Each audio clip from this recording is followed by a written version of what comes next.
Welcome, everyone, to the new media show. My name is Todd Cochran, and of course, I'm joined by my co host, Mr. Rob Greenlee. Good morning, Rob. How are you? Doing great, Todd. It's Saturday, right? Yeah. It's these Saturdays come flying around pretty fast. It's amazing how time flies as you get a little older. So it's like, wow, it's new media show again. I know. And I was my son goes to an event, a church event on Friday evenings, and he doesn't get done till like 9:30. So I'm like in the car, like just about passed out, from a long day anyway. And he gets in the car at 9:30. Says, "I'm hungry." I'm like, "Can you eat at home?" He says, "I'm really hungry." So I'm like, fed him, and then we got home like 10:30, and I'm just like, "Oh my God, I got to get up at 5 o'clock in the morning." Straight So to bed, right? yeah, Yeah. it was. But anyway, you don't care. Those of you that are listening and watching, you don't care. It's like, let's get on with the show. But everyone, welcome, and got a good lineup of stuff. I mean, is it just me, or does it seem like the news cycle is back up on an upswing again? I thought we were going downhill, but it's last week was huge. Yeah, it's just, I mean, from what I'm seeing, it's just a constant stream of stuff that's going on. People are announcing things, and like I stumbled across a new podcasting conference up in Western Canada. So Really? it's coming up here in May. Yeah, May 6th. It's called Pod Summit. So it's Hmm. kind of interesting. It's up in Calgary, Canada. Uh, but if you just go to podsummit.com, Oh, he got a good domain, didn't he? yeah, I thought so too. I told him that on the phone. I talked to him yesterday. So Wow. I invited him to come on the show. So he'll be on at some point. So it'll probably be the week after Dan's on next week, and then Yeah. Frank's from Podcast Movement. So it's going to be back to back conference Yeah. shows. Yeah. And you had actually thought Dan was on this week. Yeah, exactly. I got So confused. so if Yeah. someone's coming to listen to Dan Franks today, Dan's not here. Yeah. Dan's coming tomorrow. So it was a little bit of a bait and switch on you today. So Yeah. it's just Todd and I Not today. tomorrow on the 8th. Yeah. Yeah, exactly. Well, we uh, could do a show tomorrow too, Todd. We no, could do a back to back. no, I agreed to do this new show with Mike Dell with this your Oh, that's right. podcast, and now I'm recording it 5 a.m. on a Thursday. Then I do my regular show at 8. It's still a little much. The Yeah, you're doing a lot of shows. Yeah. yeah, so it's crazy, and still I'm getting ready to ramp up podcast legends again. So I'm just a glutton for Getting punishment. getting close to the same number of shows that Leo Laporte does every week. Yeah, well, I don't know if I'll ever get to that point, but what did I just hit? I just hit something. Oh, what did I do? All right. Well, anyway, this Western Podcast First Podcast Conference. So, nice little logo and everything. And Yeah, I thought so. let's look at the speakers. Meg Wilcox, Brooke Skywalker Armstrong. Um, any names here that you recognize? No, they're all. It's focused on Canada, Yeah, so these are Canadian folks yeah. typically, but there are people coming, I guess, from the East Coast, and some people from Seattle. So this is the first year event. So um, the Hmm. organizers don't really have a lot of connections with the U.S. podcaster community. So Yeah. I think um, they they're just at the beginning stages of what they're doing here. But it Wow. sounds interesting, and it could be that the next year's event could be like out in Vancouver, so it could be in a bigger market. Oh, nice. So And but so they're 100. Calgary is a lot bigger than people think. It's got a population about 1.5 million, so it's a good size. It's a good size area. How many is it? 1 or 2 days, or what is it? I didn't I even believe it's just one day. I a believe 1 day event. on Oh, May 6th, so it's coming up pretty quick. that's cool. Nice. Look at that.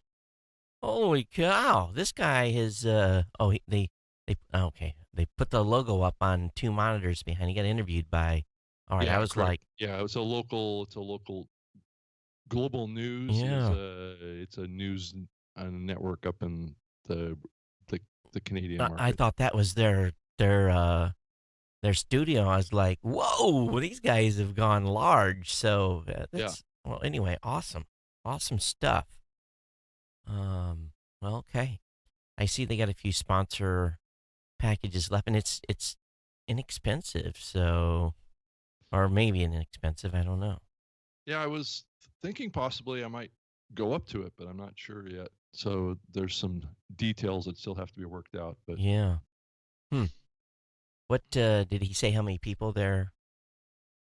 like he said, about probably about 150. Oh, that's a pretty good number. Hmm. Uh, That's what he, he's expecting. I guess that's just the capacity of his venue. I got you. So All right, awesome. So it's I think Australia's we've seen a big bunch or a big jump in folks down in Australia doing conferences. Matter of fact, I think the Australian Podcast Awards just happened.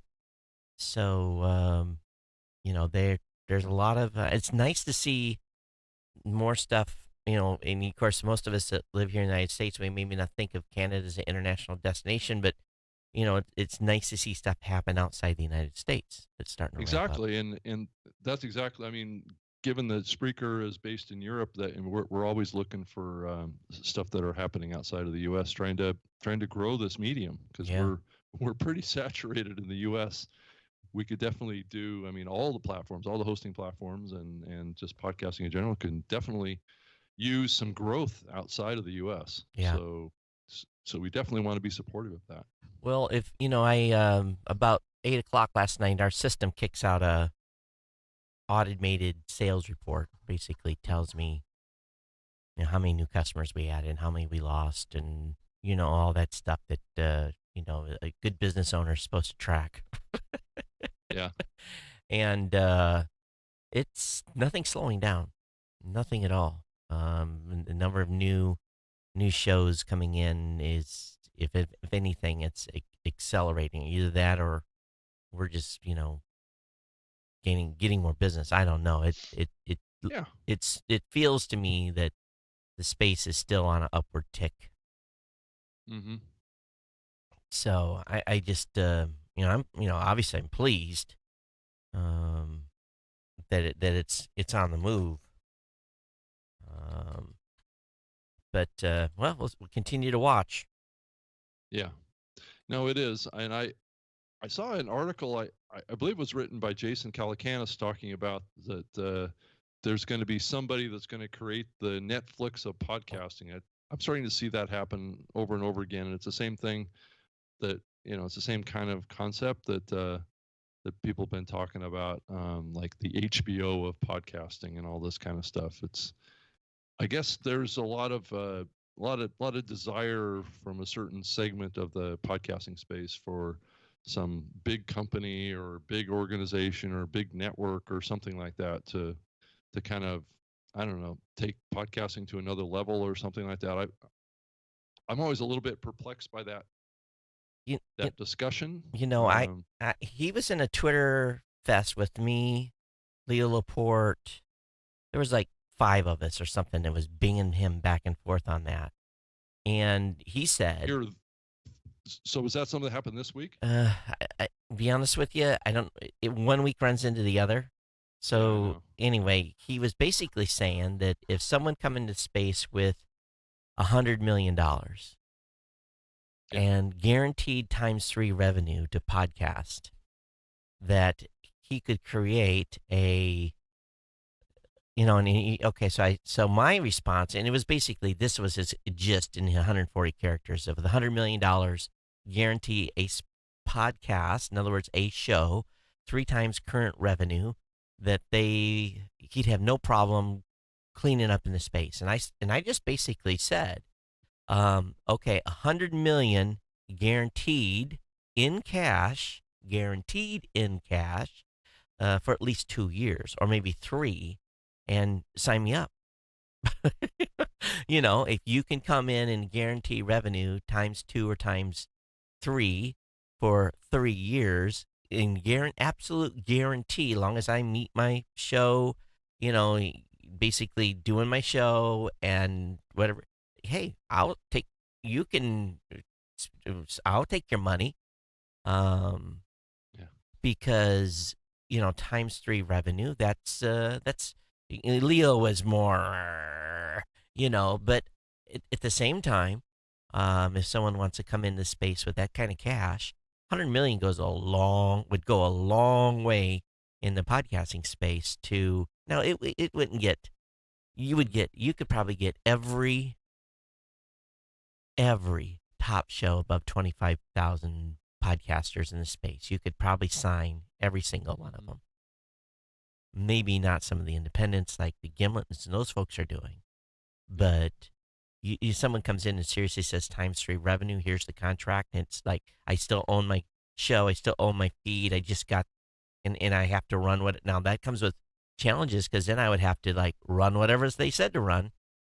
Well, I think for that to really happen is that as what happens in a lot of other kind of media down in Hollywood is that there's guarantees paid. Right. Um, I think that's what would have to happen, and a lot of that money would go towards guarantees. Yeah. But that would also put a lot of pressure on the network That to that market that's a and fact. build that scale, right? Yep. Yep. So, which I could see it chewing through that money pretty fast Yeah. at the beginning. Um, I, and it's hard to say how quickly they could ramp. But if, like you said, Todd, if they attracted all these big shows that would bring to them yep. audiences, huge audiences, they could ramp up pretty fast. Yep. And if someone came to me, and let's just think about how fast that revenue could be chewed through. So everyone's thinking 100 million's a lot. So if they Yeah. guaranteed my tech show, Geek News Central, three times revenue for 3 years, Yeah. that's close to $1 million. Yeah. That's just one show, one I tech know. show. So would they be able to? So and again, um, I think the key here is, how many shows would he be able to get then? 80, 70, 60, 50. So maybe 100 million is not enough. Well, you should be able to build a decent network of 200 shows, 200 plus shows for that kind of a budget. It'd be similar to what Podcast One is doing or what the mid-roll folks are doing. Um, I think in a lot of ways, if you look at what's happening at the mid-roll, I think we're kind of already there. You know, Mm-hmm. I think that those guys are probably as close to a Netflix or HBO of podcasting that exists today. Um, and I don't know. I mean, Todd, I mean, as you look out to the future, I mean, um, I don't really see any prospect of any company coming in and doing such a thing as this. I mean, who would do this or have the wherewithal to actually do that kind of a thing? I think it's a great concept, and maybe that's what these investors that you're hearing from Silicon Valley are thinking about. Um, is trying to go big Well, in they're this all space, right? Rob. They're not stupid either. So they're going to come in and they're looking for companies that are 1.5 to $5 million in gross revenue a year, and they want to come in and dump it, write a check, and then they're going to want some performance on that. They're they Well, want that's what I was they going to say. They're going to want to get a return on their investment within 3 years. 3 to 5 You know, years, yeah. And yeah, they may not mean, some of these guys are strategic and they're looking for long-term investments. So yeah, that's fine too, but at the same time, you still have to make money, you know. yeah, yeah. And any type of deal, and I think I've said this before, any type of deal that you do like that, you have to ensure that you remain 51% in control. You Hmm. don't ever want to take a bunch of cash and give 51% to some outside entity because you know could end up on your ass. Yeah, uh especially in a group like that maybe doesn't know much about the medium. Um, it's a little bit of a danger. so, Um, but I I don't think, know. I'm just really skeptical, Todd. I'm not sure that this is going to happen. well, maybe a Jason Calacanis can pull 100 million, but I think guaranteeing three times revenue, guaranteeing three times revenue Uh, is that I'm that's a big that's a big number. That's like okay, so that's really and the thing is, I'm not talking about audience. I'm talking about current revenue. yeah. So there's some small shows out there that are doing revenue. If you look at if they were just getting base CPM, they wouldn't be. If they're getting flat sponsorships that are much higher and proportionately than what their audience size is. Yeah. You've got Todd, I don't see guarantees being paid over maybe 1 year of revenue. I, I wouldn't do it. Why would you abandon your current if you're already Well, profit? it depends on the opportunity of the network. I mean, if they're going to drive a certain percentage of that cash into marketing, you're going to grow. But You know. if I have a current sponsor, and I'm just talking about me, and you have a current sponsor that is, I'm doing well with, and I have to abandon that sponsor, Well, you may not have well, to. maybe not. But I guarantee you that the podcast would be choke, as we say in Hawaii, choke full. Choked full. Back to commercial radio Yeah, again, yeah, right? Yeah. you choke full of advertisement, man. So Yeah. Well, uh, Todd, I mean that's a really great question because I think it cuts to the chase of your particular issue. Even with your show, it's a good example. Is you have one main sponsor. yeah, Would you want to add more sponsors, or I, would that dilute I've your current relationship with GoDaddy? I've run two with no problem. Three is even for an hour and 15-minute show. But I do, my spots are long. 2 3 Yeah, minutes, so I'd yeah, have to yeah. change the length of the spots. You But then know. that's not driving as much value to GoDaddy, No, though. no, and at three would be like max, like two mids and one near the end. We could do. But then you gotta hold that audience all the way to the end. Yeah.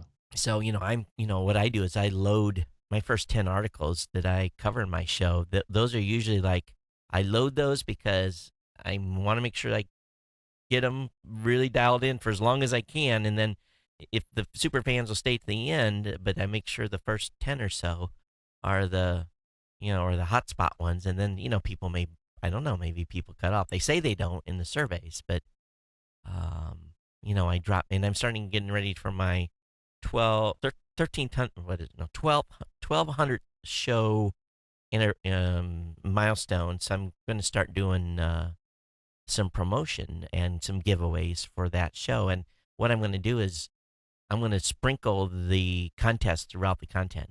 It's going to be like I'll find out how many people are listening. And this is one thing you can do as a podcaster too, as a test, is drop your contest at, don't even hint that you're going to be giving one, and then drop it at about the 3/4 mark in your show.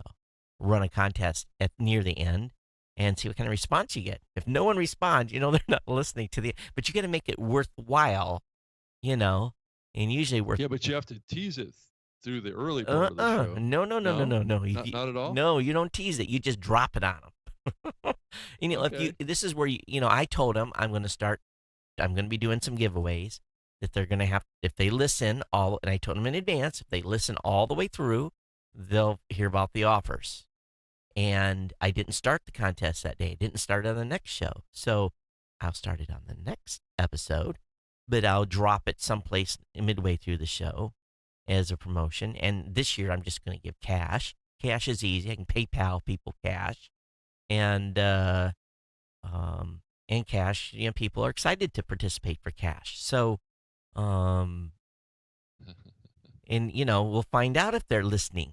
You know, you know, and it depends on you and what you're doing. But maybe your budget's not very big. Maybe you get $50 or a gift card, or it could be anything. And gift cards are fun because people hang on to those and they use them when they're out and about and traveling, and or you give a $50 gift card to Sweetwater or B&H, or someplace where they can go use it, or Best Buy, or Amazon. Amazon's always good for gift cards. Um, and you know, you just but it's a good way of measuring. if they're actually listening. Hmm. Yeah, I mean, it's a way to measure it, but you're not leveraging the effect of being able to pull them into listening to more too. So Right. Right. it depends on what the goal is, I guess. Yeah. Yeah, I saw on the the pod to pod um, kind of site they link to a article in here about 4 reasons to write your podcast before you record it. I don't know if you saw this article or not. You'll last about 3 months if you write your podcast before you record it. Are they talking No, about it's actually write out the podcast or just write? no, it's basically preparation Yeah. for doing your show. Basically, just writing down talking points so you stay focused. I mean, I think you do that, with your show. You Yep. basically have links to articles and things like Right. that. Yep. So you do some pre-show prep, but there is a spectrum to this too. I mean, I think some people write scripts. Mm-hmm. Some people will just jot abstract ideas down on a piece of paper so they stay focused and they can do like a pre-show kind of list of the topics they're going to discuss. So like, I mean, if we look at this show is completely one of those shows that you just wing it. You just turn on the microphone and you start talking about Mm-hmm. stuff, and what happens. Um, but that could or may not be the best format for doing a show. So you Right. kind of have to figure out what's the purpose of the show and what you're trying to accomplish. And and I just thought it was interesting because there's two ways of looking at doing it this stuff. There's one just like how we do it. And I'm like a great example of it. The two shows that I do, the Speaker Live show, I lay out basically almost like a script, and I run through the script. I know what I'm going to cover and I know what I'm going to talk Yep. about for my show. This show, we just turn on the webcams and the microphones and we Mm-hmm. just start talking.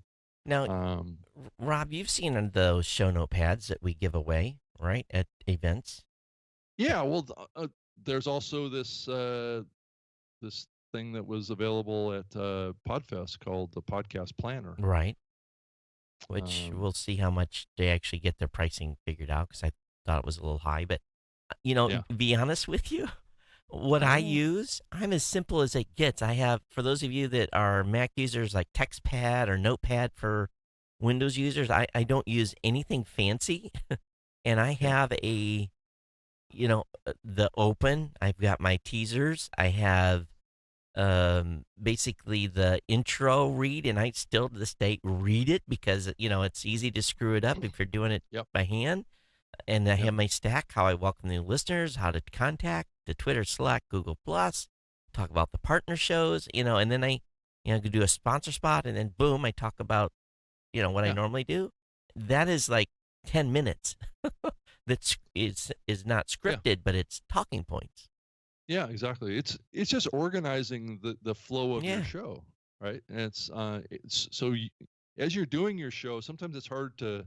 I mean, I had this struggle back when I did a radio show where I had to kind of run my board at the same time. I had a producer that was in there kind of doing the commercial breaks and things like that, but I could actually take phone calls and pod people up and down. So you, as a host, you're kind of put in this position where you have to multitask. Right. Like And like I'm if you doing can, like I'm doing here. yeah, exactly. And if you can eliminate thoughts that you have to negotiate while you're trying to communicate and create content, it's helpful. And I found a show notes or outline for my show is really helpful to help me stay focused on the content Yeah. and not focused on structure. And because that's a completely different kind of thought process. But I've always said too, you don't want to, if you, once you start your show, and this is podcast 101 stuff, once you Yep. start your show and you have this intro flow, people are very prone to, if they want to skip that topic, they'll fast forward through it and they'll get to where they know you're going to be talking about what they want to hear. So if you're going to change something in your show, you should announce that in your podcast and then do one change and then go 2-3 weeks, see how the change, how people react to the change. If you're going to restack stuff, um, I went to reading my I moved my listener comments to the beginning of the show for a while, and they didn't like it. So I took the listener comments, I put them back at the end, Hmm. where they were. So you do an experiment. At least I was doing experiments, and sometimes they work, sometimes they don't. So, but it Yeah. just makes common sense that you do you have something, some sort of, not script. Andy McCaskey, when he used to do Slash Dot Review, that Hmm. show that was written, the whole Oh, it was everything. fully scripted. It was Yeah. fully scripted, and it sounded wonderful. Yeah. But he did a daily show, and Slash Dot was what, 30 minutes, Yeah. and you think about writing enough to speak for 30 minutes, and then Hmm. being able to do that daily.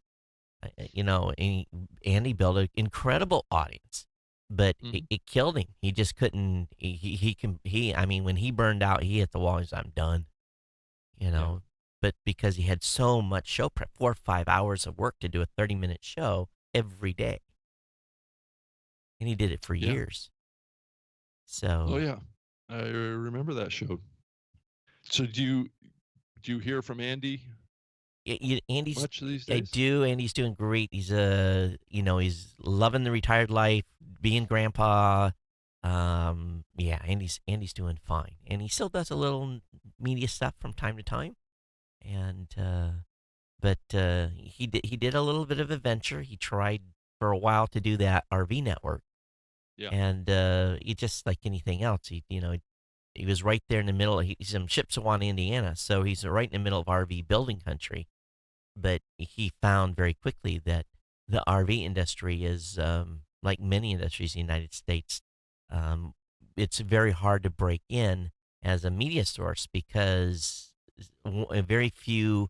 There's basically one company owns like 10 of the magazines in the RV source, Yeah. and if you want to play ball, you have to, it's like that in a lot of industries. Yeah. Most people don't realize that most magazines and news sources are conglomerates, and they wrap up Yeah. topics. So, but yeah, he's doing good. The Well, that's good. well, there was one thing I titled the show today. I have to go back and look at the title to trigger. I'm having a senior moment here. Titled the show today, a new way to share.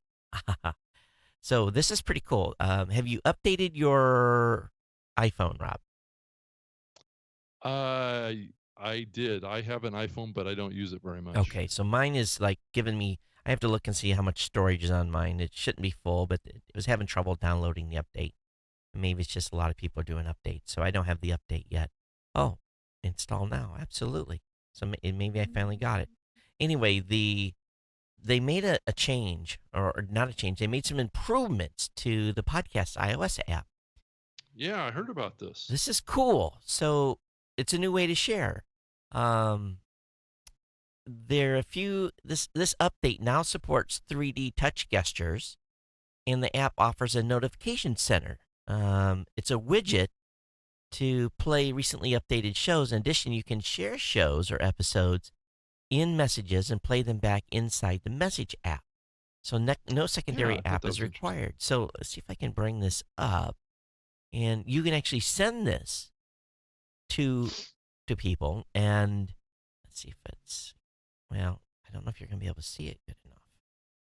There's a good article over on podpod.com. And if you're not in the Slack channel over there, you should be. Let me come back and make sure I'm on the right browser. They got a great Slack channel. Podpod.slack.com is the place to come out and hang out. And you get all this news before we give it to you. Let's see here. Here we go. So essentially, it shows up in a widget on your device, and you can see what's the newest stuff. And then you can also again share via SMS. So Uh-huh. this is going to be great. So you could tell your audience. that have Yeah. iOS devices. Hey, share the last show with your friend. Tell them what segment to go to. If they'd have made it so you could send, and I can't switch to save my life today. If you could send the SMS with a time hack, that would be even better. But right now, you can at least share the episode, and you can play right in SMS. So this is brilliant. I think this Yeah, is a that's good great. thing. Yeah. So a new way to I'm share. still a little disappointed that Apple didn't launch their podcast app on Android. Well, do you think it's still possible? I would think so, but I've I've been proven wrong. I was talking about that about a year ago, and it's still never happened. I thought for sure, but I guess when they launched the the podcast area on Google Play, maybe Apple pulled the plug. Well, I still hope they will. Hey, want to say hello to Michael, and Stormy on the live stream. That those of you that have checked in chat. So, Stormy, the weather here is beautiful. This is the best time of year to be in Hawaii. It's not too hot, and the trade winds are up. No, absolutely none, zero humidity, and so it's perfect. And today I've got all day soccer again. My son's got middle school soccer, and then he's got his team AYSO soccer. So we're going to be soccered out by about 3 o'clock this afternoon. So that was I think maybe what this update to 10.3 is maybe a sign that this is part of the sign of Apple saying they're going to make some improvements. So that could lead that shows that they're working on it. They've got devs working on this thing. Well, there's been talk for a while that they have reawakened their desire to make some moves Yeah. forward with their platform. So I think it would be wise for them to do that. I know that Hmm. there's still a lot of people that are a little frustrated at the usability of the app, but it's certainly an important app for the medium. No question about that. For me, it's there. It's simple to use. It's there for they can deinstall it now, but Yeah. it's there. It's easy for people to use on iOS. But we had a Hmm. call with syndicated media earlier this week. Did you get on that call? No, I didn't. I had a conflict at that same time. I was doing something else, so I So couldn't get on it. I kind of like hung out in the background. I dialed in, so it really didn't register. Registered my telephone number, and they were doing using a type of meeting service, and they were doing some screen sharing, and so Angela was on the call. He just bought a new house, so he's was in his house trying to get some stuff squared away, and he was listening at the same time. And then Mike Dell was on for a while too. He had basically a support session he had to go to about halfway through, but I just kind of was a fly on the wall, listening all the way through. Trying not to interject and just getting a feel because this is the first call that I've been on with that group. And so Charles, and I apologize if I announce his name wrong, Wittigan, I think that's his name. He's pretty busy in the podcast community on Facebook. So he's one of the moderators in that podcast community Facebook group. And so he asked the question, you guys are talking about all um, these new things you want to do to RSS and these namespaces and these protocols and all this cool stuff you're talking about adding. And he says, so how are you going to get Blueberry and Libsyn and all these other players to adopt it? And they what I realized is the majority of the folks that are on the syndicated media group are publishers. They have a bevy of shows. A lot of them have a dozen, 20, 25 shows, or they might have a platform, but the large majority of them were publishers and Or networks? Would or that be a better? networks, yeah. Yeah. And they said, well, we're going to adopt, and we'll adopt it on our systems. And then again, I don't know what tools they're using. But Yeah. Charles goes back, no, no. What about the average podcaster, the person that's using, PowerPress or using Libsyn's tools or whatever it may be? Yeah. And they said, well, that we sure hope that Blueberry will weigh in. Well, Angelo came off of mute, and he said if the protocol or the namespace or the what you're adopting makes sense, we'll support it. So basically, Angelo has committed to supporting within PowerPress some of these new namespaces that they're considering, and then Hmm. um, the discussion kind of continued a little bit about adoption, and I think Daniel J. Lewis may have spoke up and talked about it for a little bit on the call, and I basically then come off mute and I told and Angelo had already committed for us, which is fine, but I wanted them to understand, and I want podcasters to understand the challenges of adoption. And I don't know if I've said this in this show before, Hmm. but adoption is 90% of the challenge that syndicated media is facing when it comes to adopting extensions to RSS 2.0. The It's easy to announce something, but very hard to get wide adoption. Hmm.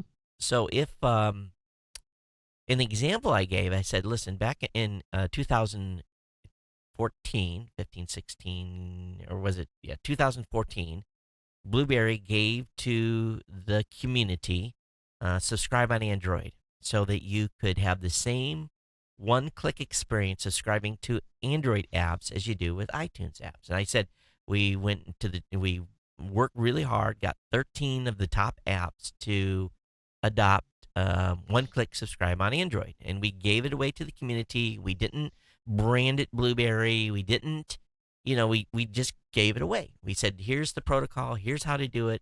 Please adopt it. And then I said to the publishers, how many of you have adopted this gift that we gave you, one click subscribe on Android? So I kind of put it back to them. I was Hmm. like, listen, you want us to go and adopt things, and we've agreed to do that because we're proactive in the space. But yet, we gave stuff to the community before, and something that would benefit your listeners. Are any of you running it on your website? Oh man! And I didn't. I tried to say it as nice as I could, but Yeah. it was like, why? All right, we made some improvements to help you with discovery and help you with subscriptions, but yet you haven't adopted it. So therein lies the crux. Okay, Yeah. someone can bring something to the market, but adoption is never guaranteed. So Rob, based on I know you weren't in the call, and they were trying to be, it was a good call. I can't say Hmm. nothing about it. They did a good job moderating and let people speak. Yeah. But I also at the same time think there needs to be a little more formal organization. But they're really resistant to that because they feel formalizing will detract. Some do. Some do. Yeah. I mean, I think making a change to the RSS2 spec, I'm not sure how, if that's even really, if that's even Well, possible they can't now. change it. They have to add Yeah. on. Yeah. Yeah. So they're basically talking about creating a new namespace Right. that can be optionally added Right. to RSS2 spec. Right. Um, Just like we've added namespaces, just like Google did. Right. yeah. But that I don't believe that that's what the initial intention was when that group. Well, I mean, really wasn't the additional or the initial idea was to be able to change the RSS2 spec, well, right? I think they realize that they can't change the spec. They can Yeah. only add I don't on. think Be a anybody can at no, this point. no. It's Dave Weiner made a post about 15 years in RSS, and he I kind of laughed because it was so ironic. He did and this was after, I don't know if Dave's secretly listening or something, but Oh, I'm sure he is. If you are Dave, come out of your shell. We want to talk to you about Oh, as RSS. far as Dave listening to this show, I Oh, doubt it, but Dave is probably monitoring this whole right. discussion. Yeah. So, and I said, and he wrote up that he wanted to make additional changes to RS 2.0. He wanted to make changes, but the industry went Wouldn't ape let him. shit, went ape shit crazy. Said no, no more, don't, you can't. Yeah. And there was infighting and war before podcasting was Yep. even. This was 15 years ago. Yeah, and most people, I mean, if they don't understand the history of podcasting, Right. they're never going to understand the history of RSS2. No, no, not at Yeah. all. Yeah. And the only here's another thing, folks.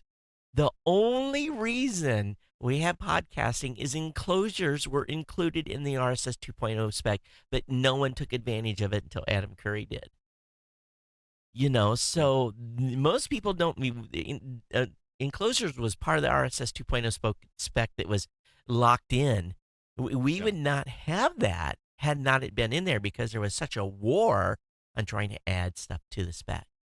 And actually, from what I recall, Todd, and correct me if I'm wrong, but when they added that enclosure tag, it had pretty much no intention of being used for digital No, media. no, never had that intention. Uh, I was only put in there for documents Right, like PDF PDFs files, yeah. or Word files or text files. But luckily, they also included I think there was someone, I don't know who actually wrote this spec. If it was Dave himself, because of Radio Userland or whatever, and most people have no clue what the hell I'm talking about, but it's we're lucky he put in the ability for media files to be recognized. So, um, long story short here, the spec isn't going to, you can add on, but you're not going to change the RSS spec.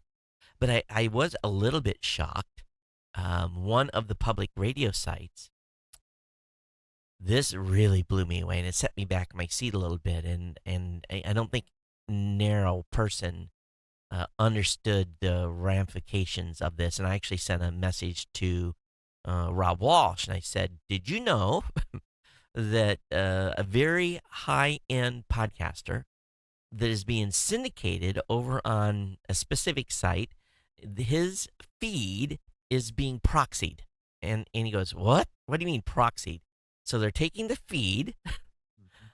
and they're converting it and they're adding stuff to the feed so it feeds their system. Now, that proxy feed that they convert to is not public, but I was like, whoa. They created an API, Todd. Well, they didn't create an API. They created a proxy. Basically, they Yeah, take the I feed know. and rewrite it Yeah. for their use, which is, Yeah. and I thought, that's pretty smart. But you know how Yeah. sensitive people are about their feeds. Yeah. You start adding or manipulating or tweaking, you know. I saw it, so, and I don't know what Rob's going to do about it if he can do anything because it Yeah, probably not. There's probably no reason to. right. But But I go ahead. oh, I was just thinking about this whole API thing. I've noticed as I've been looking at podcast URLs and feed addresses that there seems to be a trend, especially on the f- the former radio guys, Hmm. of using in their URLs the acronym API. I don't know if you've noticed this or not, No, I haven't. where they'll have like their feed domain name will have like api.radio.com or that kind of thing. I've Hmm. started to see that happening more and more, but it's linking just to A a standard. conventional RSS2 spec That's funny. feed, And they're calling it an API. and they're calling it API. That's Yeah, not an API. no, it's not. But it's like it's part of this whole thing that's been spun up here over the last year and a half or so Right. around. We're going to transform this industry over to Yeah. API feeds. We're doing Yeah. stuff, at a whole nother level, and it's really what we're talking about here is an API feed. Under the definition of what they're doing is they're adding namespaces to an RSS2 spec and they're calling it an API. That's So funny. it's It's all marketing, is what it is. I could direct geeknewscentral.com dot podcast or forward slash podcast dot xml to api.geeknewscentral.com forward slash. That's what I was going to say. Maybe that's the next hot thing, Todd. Is that we just convert our feed URLs over to Oh my api god. dot spreaker.com, and all of a sudden we got API feeds now. So come over and sign up with our hosting platform because we're doing something revolutionary. Yeah, we're doing something really cool. So, and I wasn't going to have any of my team members attend the thing in May. But I'm like, I'm damned if I do, I'm damned if I don't. Send somebody. They are going to have a session on doing some formalization of the space, and I may have to twist Angelo's and Barry's arms. I'll send probably. I'm going to try to send Barry and Angelo. Maybe Angelo's still kind of resistant to going, but these guys are going to announce something, and I'm sure they are going to do whatever it will be interesting. But um, the word I want to use is babysit, but that's really insulting, so I won't use the word babysit.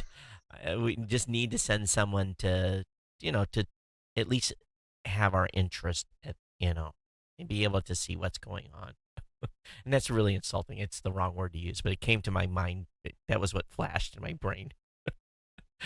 I think essentially what you're saying is there needs to be some people that are involved in this that have a big picture view of the medium, Well, right? and they're publishers, and they think they have a big picture of the medium too, which is fine. But they don't syndicate to 325,000 feeds every 2 hours. So Yeah. No, there's very few people doing that, Todd. like two people. I think there's a few, but yeah. So it's Well, they're capturing all that stuff from from Apple, right? some people are building their list from Apple. We build from multiple locations, yeah. Yeah. But it's it's an interesting time. I did see one thing, and I was kind of like scratching my head a little bit. We have to talk about it because it would not be a show without us having to critique. Did you see toppodcast.com? I think I saw you mention it, but no, I haven't been to it. All So right, so let's go check it out. let me show you this piece of work here. Top podcast. Is it podcast with an S? Toppodcast.com. It's the premier source for podcast discovery, trends, and advertising. The premier source. And it's got a lot of stuff on it. And it's got the top 10 podcasts, it looks like, from iTunes. It's got a bunch of shows from Podcast One, and it's got all kinds of shows it's syndicating. And so, the site, let me take you to top publishers.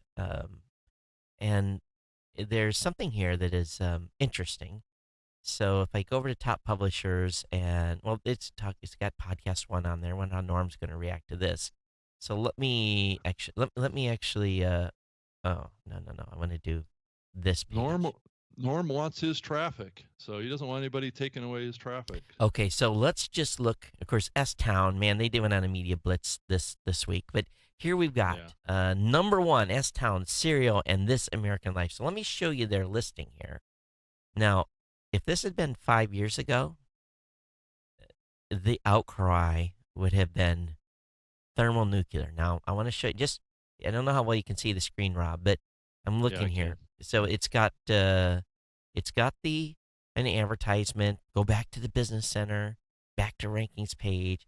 It's got a thing to link to Facebook. Now, the Facebook, Twitter, Pinterest, Google Plus. Okay. What's missing from this directory podcast listing of Serial and This American Life? How about Serial and This American Life? Okay, you're not following me. All right, I have to give it away. Okay. I see no iTunes link. I see no Google Plus link. Oh, I yeah, see yeah, yeah. no Okay. RSS feed. So if I look at the episode and I load chapter 1 of S Town, um, nothing. There's no way on this toppodcast.com site to subscribe to any of the podcasts that they have listed. But Todd, it's not about subscription anymore. We're in the era of click play, right? Rob, Rob. Now, Yeah, I just had to point out the obvious, Todd. okay, so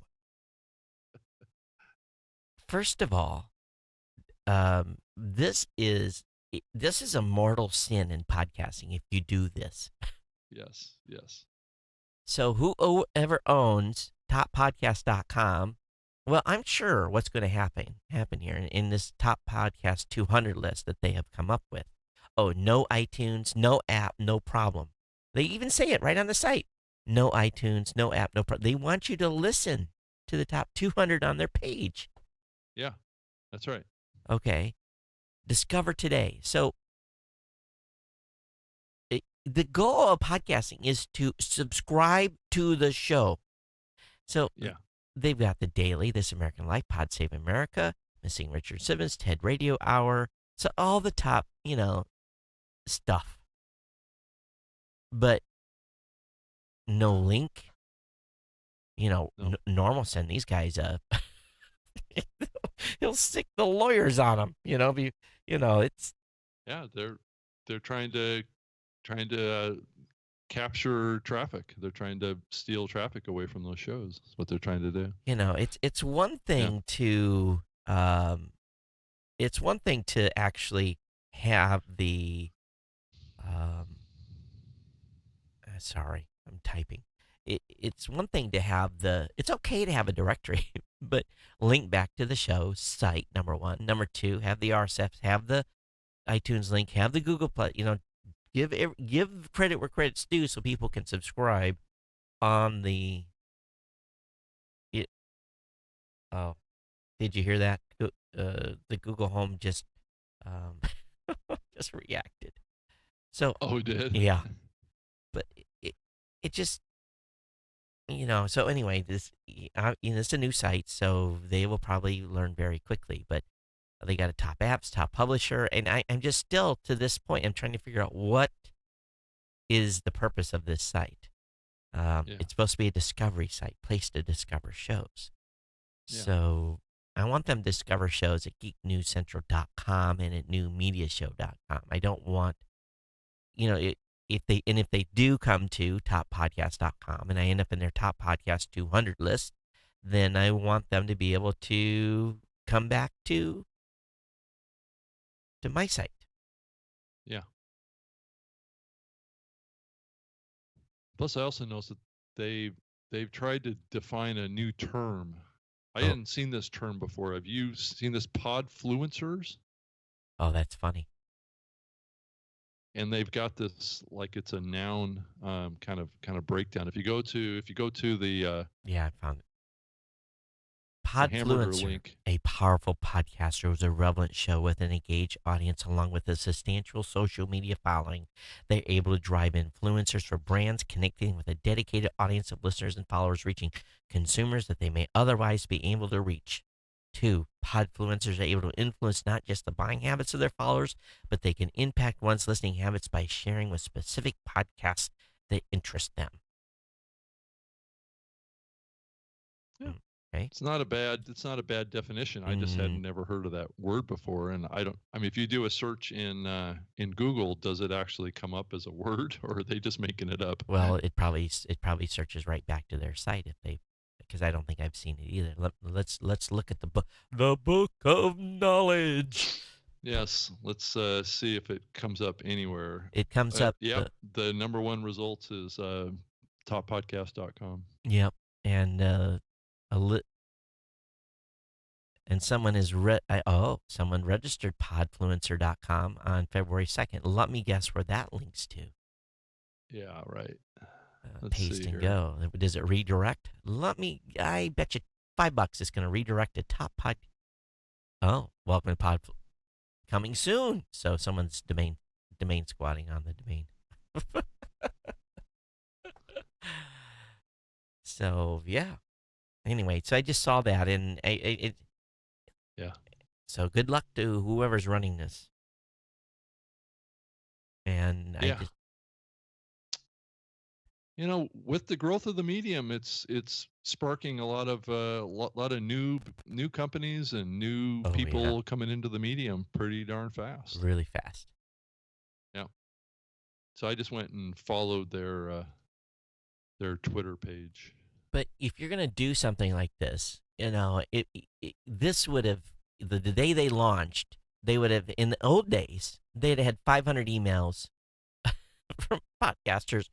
Oh, how dare you? How dare you? And they'd come after me with pitchforks and Yeah. they'd have crucified you at the stake in the old days. But now people, well, But Todd, yeah, that doesn't happen now. no, it I doesn't. did notice on their Twitter page that the Twitter account is based in Philadelphia. Yeah, they're out of Philly. Yeah. Yeah, Okay. or this individual's out of Philly. It's one guy. He's some, and he's got ties to the media. Used to work for CBS or something to that effect. Oh, So okay. I was trying to figure that out. I don't know if he was like anybody at CPS, but the Yeah, leadership. he's not really he's not really putting himself out there at all, which is kind of interesting. Yeah, Um, that would probably be a smart thing for him to do. Um, let the community know who you are, but and whenever I see screens like this, I almost want to throw up in the mouth. Our authentic difference of multi-attribution digital is the path to 1 billion in ad sales. well, and he's also got. If you go to the About Us page, Yeah. he's coining another new term. Um, it's called new pods, and it's new dash pods. Okay. So it's an I know the definition. It's an individual that has yet to ever listen to a podcast and has not discovered a love for on-demand listening. They are discovering the platform for the first time. They're called new pods. So for the individual that's running this site, I know you're going to listen to the show because we've talked about you a lot here. Someone's going to clue you in. Please, on your top podcast 200 list in the directory area, please include a way for people to actually subscribe, and then good luck. So are they actually linking over to the show's No, listing no, or website or anything? nothing. Okay. So That that's bad, bad, bad, bad. No that would attribution. No. Yep. That would be another thing that needs to be Yeah, yeah, added. yeah. Link back to the individual because and don't the key here is to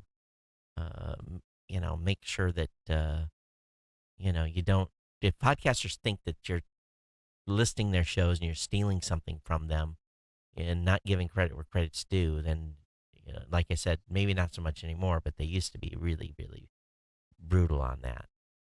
So Hmm. sites would have to adjust quickly in the old days.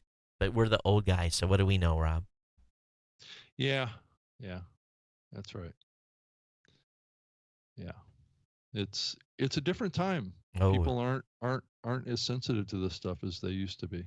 yeah. But Todd, you're exactly right. I mean, our sensibility comes from 13 years in this medium and Hmm. have seen companies that have done this. Right.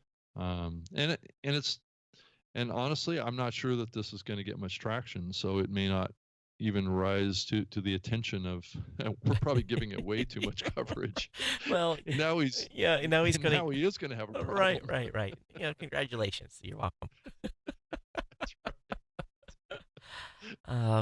There was an article out 7 things I wish I knew before I published my podcast by Ryan Hanley. It wasn't too bad, and so that wasn't a bad article.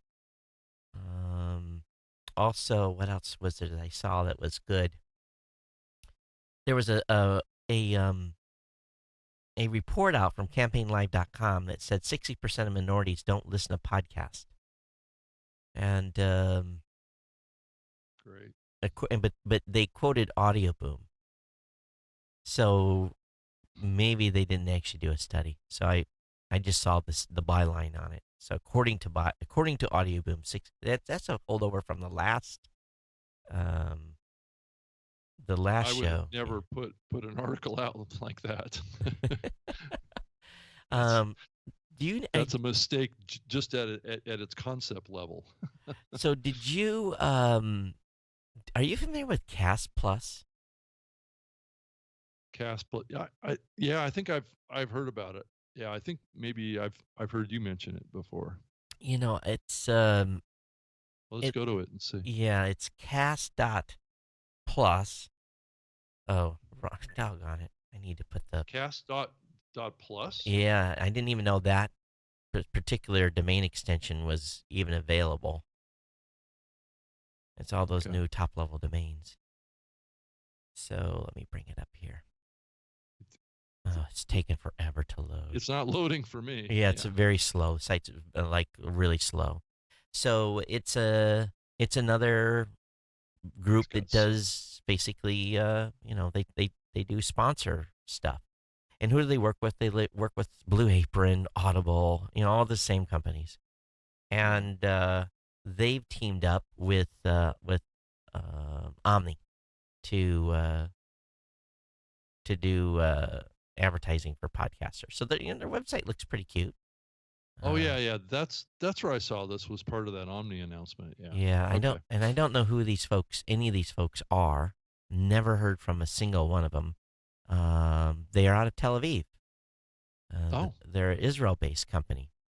that So that would explain it. yeah, but here's when are these companies going to start like showing themselves to the podcast community at large? Are they just working their own bubbles? Mm-hmm. Yeah. Well, they're not. Yeah. I mean, a lot of I think companies that get involved in this, they they don't know how to connect with the community. So they don't even try. Yeah. They say they only work with podcasters with more than, they call it impressions. This tells you how much they know. 2,000 plus impressions per. Impressions don't ever, even the IEB podcast measurement document, do not ever use the word impressions in association with podcast advertising. Never, Todd. never use the word impression. If that comes out of your lips, say, oops, nope, nope, nope. Don't ever use that word. But Todd, you know that there are networks in this space that are using that term, and those folks typically come out of the radio industry. Yeah, well, that's a wrong thing to use. Websites have impressions, podcasts have downloads. Yeah. So don't use impressions. And a lot of people don't like the word download, but that's what it is. Doesn't matter if you're actively streaming it or if you've subscribed and you listen later. It's except for like, you guys do some true streaming, Rob, but most of it is still a download. Well, the honest truth about the changes that we've made is that the only time that we're using a streaming delivery, a true streaming delivery, is when we're doing live. Ah, So we've converted all of our on-demand playback to progressive download. oh, so it is download. So it's all pretty much a download now, Okay. except for the live portion, which is obviously has to be on streaming. Welcome. Welcome to the club. Well, and we're supporting more pass-through shows Right, too. right, So right. it's kind of like what I did for Zune at Microsoft for many years. You can send me your URL and I'll add it to the Spreaker listening apps, Right. and you don't have to have an account. Mm-hmm. So that's something that we're doing just to make sure that we have a good catalog of content that people will use our apps for, because we've got terrific apps. So they're as good as Stitcher. Right. So it's just a matter of getting all the content in there. Well, there was another announcement that the Golden State Media podcasts are moving to Blog Talk Radio. And that to me, I'm just like, you're taking your shows to Blog Talk Radio? Really? And I know what they're doing. They want the programmatic advertising. They want the $2 to $6 CPM ad deals that to I'm monetize their sure network. they don't want this $2 to $6 Well, CPMs. why would you move to Blog Talk Radio otherwise? Yeah, yeah, it's a good. Well, you know, Todd, I think ad insertion and programmatic is with us whether we like it or not. So it's at this point, I think our challenge is to make the most of it. Yeah, yeah. And I know that there's many podcast networks out there that are looking at um, the whole dynamic ad insertion piece as an opportunity to extend what they're doing with host reads Mm-hmm. across all their archives. And I think that's the angle that most of them are looking at this from. And it's like we've said on this show many times, some shows that's going to work. Probably very few shows it's going to work effectively, but it's something that can work if you happen to have a show that has evergreen content that gets a lot of archival plays and listens. And you've effectively marketed your archive. Yep. You can generate much higher levels of inventory availability for advertisers that will generate more revenue for you. So I think that's where the opportunities, and that's part of where this kind of serialized drama content and things like that, which tend to be more evergreen content, have the potential of earning some great revenue. But the chickens do come home to roost from time to time. And, what we've talked about in this show for years, um, Yeah, never inflate your podcast numbers. yeah, because So, it's painful to go down. um, what someone that we all mutually know and respect did a little bit of a rant. Um, Basically, they were having a meeting with a media buyer, and the media buyer said podcast advertising doesn't work. And they had done a test with a network and had absolutely horrible results. And they had, Decided not to participate, as I recall that that's right, conversation. no Yep. longer participate in podcast advertising and were not going to pitch their media buyers any of their clients podcasting as an option. And when this individual kind of went through the litany of why they Who? probably or who and why they had a bad result, um, they didn't care. So Yeah. we can be our own worst enemy, Well, that was the danger and with we this network we that we're referring to, and we talked that about it, we were scared of. and the chickens have come home to roost. Well, at least with this one agency, Right, I know that others are aware of what's happening, and they know who to work with. and they adjust accordingly. If they come in and think that the numbers are inflated, they adjust their CPM rates down for a vendor Yep. too. Yep. So man, I was on this bandwagon for a while. Yeah. I'm almost sick of talking about it, to be honest with you. Yeah. Well, it's been years. And it's what is it? Is it? And I should know this because my mom's a produce broker. Was it one bad peach or one bad apple? It can Spoil it forever. see up can Everything. make the Yep. whole basket go bad. And this is what we have to be cautious of. So I implore and I beg upon each and every one of you that are listening to this show, whoever stats you use, number one, be confident about it. And I've said many times on this show that I trust Podtrack, I trust Libsyn, and I trust ours. I don't know if well, probably Rob, I trust your guys' stuff too. You've been pretty conscientious. So Well, we are now, adhering to the IAB's recommendations, though they weren't extensive, but right, we've examined that document and made changes, and actually we felt a little bit of pain. Some of our producers dropped in their numbers So that's the downside of doing it. But it's also, you do what you need to do to maintain your credibility, and that's what Spreaker's all about too. We want to be considered in the same kind of light with Libsyn and what you're doing, Todd. So So, and I just, again, I can't speak for other networks because they've really not come out or other hosting platforms, they've never come out and said whether or not they support or what level they go to. So, if you're going to be yeah, involved in ad deals, I implore upon you to make sure your numbers are right. yeah, Overinflation is, here's the deal. It is what it is. None of us are ever happy. We never have enough listeners. No one wants a smaller audience. That's just the case. But when it comes to doing executing ad campaigns, please, please, please, please, I implore upon you to make sure that you're doing an ad campaign with the because what will yeah. happen? Guess what happens when you report the numbers correctly?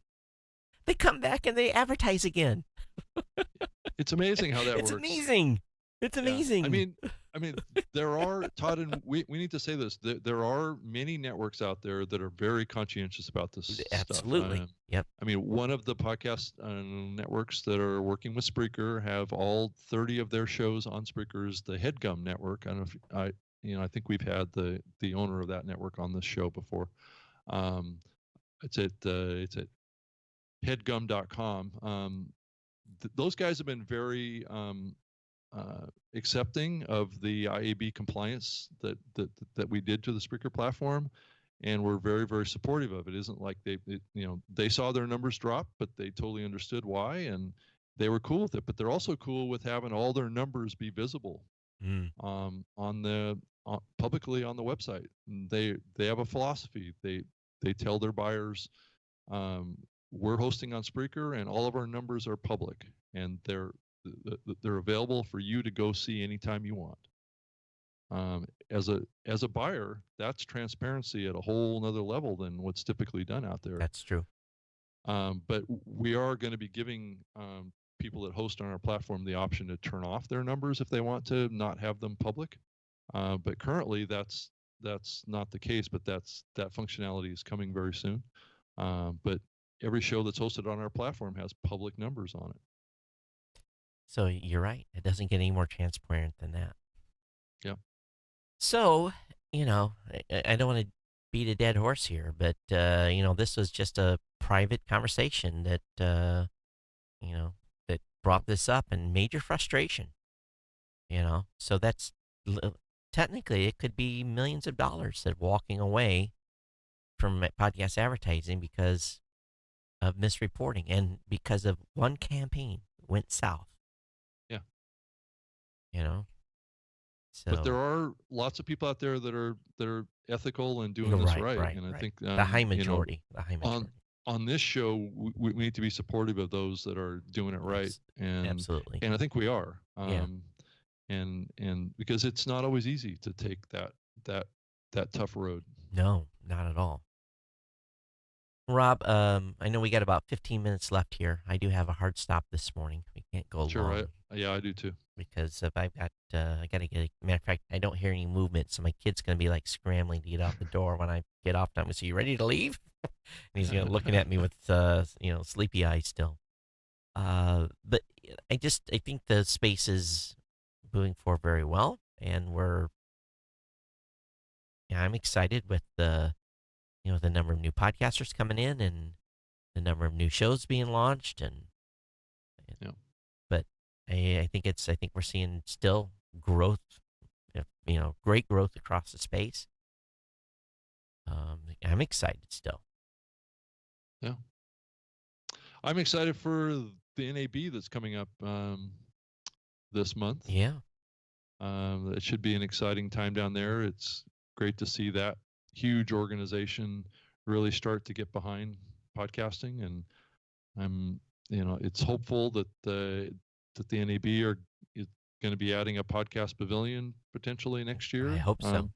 Yeah, I would imagine that they're going to do it. I don't know why they wouldn't if they can get more exhibitors to come, Yeah, and if they're going to continue to add, content tracks to their radio summit that they have down there. Um, I think it makes sense. Rob and I will both. Are you going to be there the whole week, Rob? I get down there on I think I get in there on the 23rd, Okay. which is a Sunday. Okay. So I'm there till the 27th. So I arrive the morning of the 22nd. And I'm a glutton for punishment. I don't fly back until Sunday the 30th, but I'm going to have meetings before and after. So if you're in the Awesome. Vegas area and want to meet up, and just maybe if you're going to be there, maybe we can do an informal podcaster meetup on Wednesday the 26th, maybe after the Yeah. session or something. Yeah, that'd be great. Go over That'd be to great. the bar in what was formerly known as the Hilton, whatever it's called now, I think it's the Westgate. the Westgate. So maybe we can do a bar meetup there off the casino on the 26th in the afternoons, potential. And So are you staying up in Old Town again? absolutely staying where the real people are. Where the taxis don't go. Oh, there's plenty of taxis down there. Come on now, taxis and Uber and Lyft. Plenty Oh, easy to get okay. out of there. No one takes taxis anymore. Come on, Uber and Lyft. That's the only way That's to get. true. That's That's the true. only way to get around Vegas. That's true. Taxi cabs are old and rattle, and I can't get a Yeah. bottle of water when I get in a taxi, but every Uber driver has a bottle of water waiting for me. Yeah, that's true. So so you're not going to rent a car this year? I'll rent a car. Always rent a car. Are you? Yeah. Okay. So, but there's nights that I don't want to rent a car because maybe I'm going to evening event and alcohol is going to be consumed. And in Yeah. Vegas, even one drink will land you in the pokey. So, any night that there's going to be any alcohol beverages, Todd will be taking Uber or Lyft. So is there anybody else from the Raw Voice team going to be there with you? Yeah, Mike Dell's going to be down. He's coming out. So him and I will Okay. be chumming around. And so so Mike being away from the phone for a week, we're getting the rest of our tech team ready to do support while Mike and I are kind of we're kind of like on vacation, a working vacation, So, um, anyway, it'll be a fun week. Well, it's official now. Francesco, the CEO of Spreaker, is now living in New York. Good. So got the visa issues all. He snuck in, didn't he? In between all He this, did. amongst all this craziness. Well, it wasn't easy to get him in, but now he's back in the U.S. So I think it's good. It's good for the company for Yeah. him to be in New York. So was he able to get under an H1, or how did his visa stuff end up working out? He didn't. I didn't ask him all of the gory details on that, but I know Oh, he kind of struggled to get a visa yeah. um, to come back. But yeah, he's going to be bouncing back and forth to Europe pretty regularly, I would imagine. He'll be racking up his freaking flyer miles and flying first class because he's flown so much. Yeah, that's right. Yeah, I better get busy flying this year. Or I won't make my 100K again. I'm a little I bit know behind the Powerball this year. those those those those privileges come with a price, Todd. Oh, they do. But boy, I tell you, it's when you get into that status level, it's fantastic. But then you're looking at your miles every year, and you're like, oh, I'm 30,000 short. Is there a trip I can do to the East Coast? Or Yeah. it's like, and then trying to sell that to the team, like, you're going on a gidunk run. You're really getting something done. Um, but I'm trying to do what I'm actually trying to decide what I'm going to actually do for a summer vacation this year. I might go overseas. Oh, So, I'm cool. still thinking about it. But Bangkok, So Todd, Thailand, did something. you ask one of those venture capitalists from Silicon Valley if they were willing to come on the show? I haven't, but I could. That would be interesting. Mm-hmm. I think they like, I bet you the firms won't let them. Um, Well, they because, don't have to talk about well, if they, if we, what if what they're going to invest in, but well, if they come on, then then it opens them up to knowing who's looking. So from a strategic standpoint, maybe they don't want, they talk to me, but I would never tell which company it is or which firm it was. So I'll send them an email, see if they will. That would be cool, wouldn't it? If It Come would on. be. Yeah. Hmm. Boy, that is really interesting. So yeah, I'll send them an email and see if they're willing to. If you're on the live stream or if you're on YouTube, make sure you say hello in the comment area. We want to know that you're who you are and you're listening. If you want to not fly under the cloak of anonymity. And it, and we know that we have our lurker listeners around Yes, here. we do. We have a number of lurker listeners, and there's some lurker listeners on YouTube today. So we need to say hi to us. Let us know. They do on occasion. Oh yeah, they Yes. usually send us little secret tidbits. So Yes. we always love tips and rumors and talk about this, but don't tell my name on the show. And so Yeah. um, because we are definitely always eager to drop a dime on someone if it's good juicy stuff. We're equal opportunity. I don't know. I don't want to say bashers because we're not. No, we're not bashers, but we definitely have um, probably the ability to piss people off sometimes. I think we've built up a little bit of a reputation for speaking pretty frankly on this show, Yeah, I hope so. um, and people get the straight thought from I think many in the space that are a little hesitant to voice their real opinions. Yeah, and if you guys have a real opinion that you want to share, that's what email is, and you can send your opinion and say, "Here's my opinion, and I'm really upset, or I'm really happy, or I'm disgusted, or whatever it may be," and you can email that to us and leave your name out, and we'd be happy to share that with the audience as well. And That if you and and if you want to put your name in there, it'd be great because Yeah, we'd love yeah, to know who you are. But just put in there. Just let us know if it's okay to mention who you are or right, not, right, right. and we will respect that. Yep, So absolutely. It's always better when you do say your name because then everyone, it's a gives transparency credibility. thing. People know we're not making this shit up. Yeah, So, but we understand that some people in this medium don't want to let their name get out yep, in association with certain rumors. yep. But rumors are always good. And and if you're being approached and you got some deal that you didn't like, or anything's good. Anything that is nice and juicy. We all want to Uh, know. that's right. But I think Rob, I don't know if there's anything specific more that we need to cover. I'm I don't just think so this looking. week. We can wrap it up a little early this Yeah, week. that's be a record. Get everyone out of here early, and I can go Yeah. wake my youngin up and say, "Let's go." Um, he'll be scrambling. So anyway, if you want to reach me, you can reach me at todd@blueberry.com and or at Geek News on Twitter. Rob? Rob at robgreenlee.com or Rob at Spreaker.com, and that's with an R. And I do a show every week called the Spreaker Live Show at SpreakerLiveShow.com. So that's live on Wednesdays, and I do talk about podcasting, which is something I do all day long.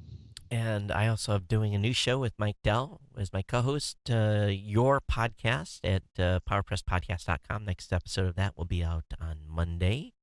So look forward to that edition coming out.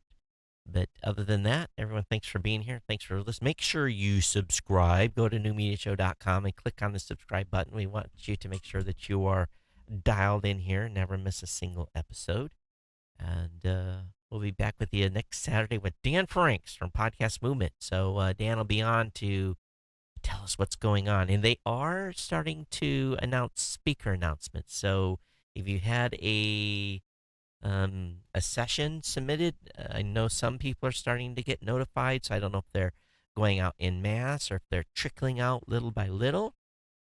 I do know that some people have received their announcement that their session was approved. So, Yeah, I'm actually working on 3 sessions myself oh, right now. 3. Yeah. So I'm We're gonna have pulling panelists together, we're gonna and have to start calling you greedy, Rob. I've been doing 3 for the last I 2 know, I years. know you have. I know you This have. is the same. Do- It's the same deal. I was like going, um, should I go 4 this year? Dan? No, I go, no, I don't want to do 4. That's way too many. And you're doing panels too, and those are tough. So, Yeah. Yeah. all right, everyone. Thanks for being here. We'll see you next week on the New Me Show. Everyone, take care. Okay. Take Aloha. care. Bye bye. Bye.